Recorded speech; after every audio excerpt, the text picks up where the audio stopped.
Tadi berkaitan dengan upaya yang terus dilakukan ya untuk memperkuat industri asuransi nasional begitu. Ini kita juga bisa melihat dari tren defisit neraca pembayaran reasuransi. Pak, ini juga tengah naik dan angkanya mencapai 12,1 triliun rupiah begitu. Nah, indikasi dari situasi ini sendiri berdasarkan pantauan dan juga penilaian OJK seperti apa, dan tadi selain transformasi regulasi termasuk salah satunya begitu ya. Upaya-upaya apa lagi yang sebetulnya dilakukan oleh OJK begitu untuk mencegah agar atau mungkin mengurangi begitu ya, tidak semakin banyak aliran premi yang keluar negeri begitu, sehingga akhirnya bisa semakin memperkuat industri asuransi domestik. Ya baik, kalau industri perasuransian itu ekosistem pasti akan terkait dengan perusahaan reasuransi ya. Jadi kan kita punya di asuransi itu secara keseluruhannya 144 perusahaan asuransi baik umum, jiwa maupun yang konven dan syariah, dan reasuransinya itu masih sangat terbatas ya. Kita masih punya 8 perusahaan reasuransi, 1 yang syariah, tapi kapasitasnya dan kapabilitasnya terbatas ya. Oleh karena itu beberapa pertanggungan dari objek yang dibiayai, yang dipertanggungkan, itu tidak semuanya bisa di-cover oleh perusahaan reasuransi yang ada di Indonesia. Tadi disampaikan kira-kira per data per 2024 itu memang neraca transaksi berjalan untuk sektor asuransi, reasuransi itu 12,1 triliun. Dan itu meningkat terus ya. Tentunya bagaimana upaya OJK untuk bisa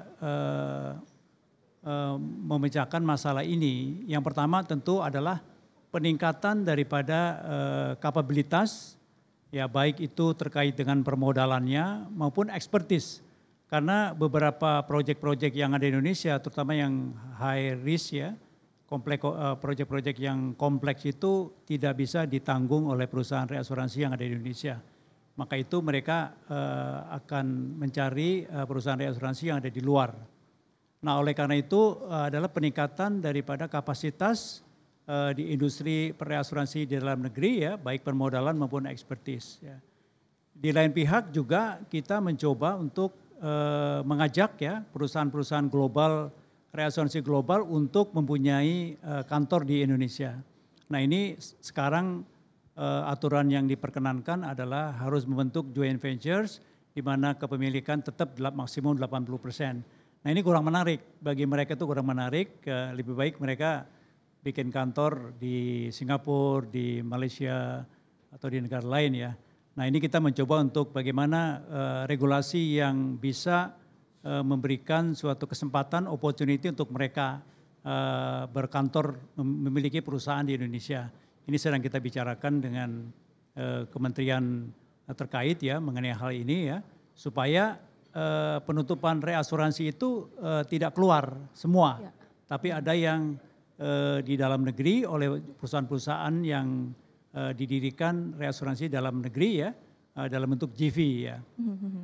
Kemudian juga kita berharap bahwa JV, karena ekonomi Indonesia sangat besar ya, dengan populasi yang sangat nomor 4 di dunia, maka kita berharap justru perusahaan reasuransi yang ada di Indonesia nanti itu menjadi hub bagi proyek-proyek yang ada di wilayah Asia Pasifik ya, kira-kira begitu. Oke. Tadi apa yang membuat Indonesia kurang menarik begitu Pak? Karena kalau kita lihat kan dari demografi saja begitu kan, sebetulnya kita pasar asuransi begitu besar ya, tapi apakah memang ada concern tersendiri yang membuat Indonesia kurang menarik kalau di-compare ke negara-negara lain seperti Singapura, Malaysia begitu? Iya, jadi bagi perusahaan global reasuransi itu mereka mendapatkan kemudahan kalau di negara lain untuk membentuk kantor di cabang di negara lain ya. Bahkan beberapa negara itu hanya dalam bentuk cabang ya. Jadi itu diperkenankan. Di Indonesia tidak boleh, kecuali kalau kita mau merubah undang-undang kita gitu kan. Tapi kalau kepemilikan yang menjadi isu juga adalah partner mereka itu sulit ya. Nah, jadi kalau mereka itu memiliki kepemilikan lebih besar di 80%, itu mungkin lebih menarik bagi mereka ya. Karena perbandingannya kalau perbankan udah 99%, ya 99,9%. Kalau asuransi kenapa cuma 80% gitu kan? Nah itu kan suatu pertimbangan mereka. Oh lebih baik saya tunggu aja di luar negeri juga akhirnya datang juga gitu kan pertanggungannya gitu kan. Nah, kalau dalam negeri kita harus mencari solusi bagaimana itu menarik bagi mereka gitu kan. Betul itu tadi bahwa potensinya sangat besar ya. Tetapi kalau hal-hal yang menyangkut kepemilikan, kemudian kewenangan untuk memutuskan dan sebagainya itu masih belum dikendalikan oleh mereka, mereka belum menyampaikan minat untuk membuka mendirikan joint venture di Indonesia. Oke, baik, baik. Menarik sekali Pak Ogi ya. Kemudian tadi artinya in the meantime begitu ya, saat ini solusi yang bisa kita lakukan adalah dengan upaya untuk bisa meningkatkan aspek peningkatan retensi di dalam negeri begitu ya Pak ya. Nah, apa yang sebetulnya menjadi tantangan dan kendala utama begitu yang saat ini juga dilihat oleh OJK dan pandangan Anda berkaitan dengan aspek-aspek untuk peningkatan retensi sendiri, kemampuan dari asuransi kita sendiri seperti apa? Ya, kalau kita lihat data ya, jadi premi retensi sendiri untuk perusahaan asuransi di Indonesia itu sebesar 84,27 triliun ya. Ini di posisi Desember 2024 ya. Artinya ada premi reasuransi atau retrosesi yang keluar itu 59,37 triliun. Yaitu itu yang dimana itu untuk yang reas di dalam negeri itu hanya mampu mengcover 35,50 triliun. Kemudian sisanya 23,87 triliun itu harus dilakukan reas ke luar negeri ya.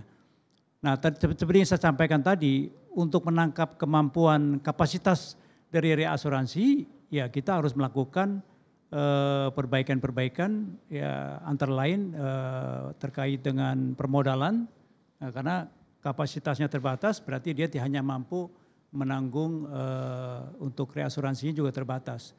Kemudian yang kedua adalah terkait dengan expertise ya, kompetensi di bidang-bidang tertentu yang saat ini belum bisa dilakukan oleh perusahaan reasuransi yang ada di Indonesia. Karena itulah maka mereka mencari jalan keluar. Jadi upaya-upaya itu perlu dilakukan ya. Oke, seperti apa Pak tadi yang ekspertisnya juga masih belum kita kuasai begitu? Jadi untuk proyek-proyek kompleks ya yang membutuhkan kemampuan ekspertis di bidang teknologi, proyek-proyek yang terkait dengan satelit, fiber optik, proyek-proyek yang berisiko tinggi itu si pemilik proyek itu tidak berani menanggungnya kepada perusahaan asuransi yang ada di Indonesia. Sehingga keluar itu. Nah itu harus dibentuk perusahaan asuransi di Indonesia yang mampu untuk mengcover risiko-risiko tersebut. Nah jalannya itu ada dua jalan. Yang pertama membangun kapasitas sendiri, kompetensi sendiri, bangun dari awal. Atau yang kedua adalah membentuk joint venture. Jadi joint venture-nya itu dari partner perusahaan global reasuransi yang punya expertise itu bersama-sama membangun joint venture di Indonesia. Itu mungkin lebih cepat itu. Oke.